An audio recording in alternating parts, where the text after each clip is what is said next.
E eu trouxe um papelzinho aqui que eu preparei, uma listinha de perguntas que eu tinha dúvida, né? Poxa, que bom. E daí eu trouxe as perguntinhas pra vocês, eu queria que vocês lessem. Renatão, posso substituir a esteira pela bicicleta? Pode, É mesmo?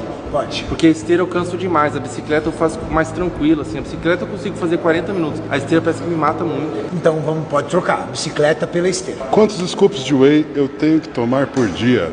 2. 2, eu tô tomando 3. Agora tem uma ótima pergunta, tiozão.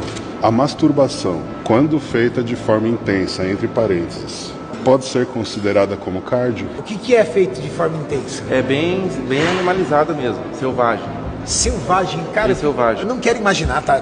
E é Mas porque eu tô- perco muita água, eu fico todo suado, Meu Deus né? do Eu céu. sinto meus braços machucados, meu corpo todo machucado e fico alguns dias pra me recompor, assim. Daí Meu eu queria Deus saber do céu. eu queria saber se pode ser considerado um cardio. Né?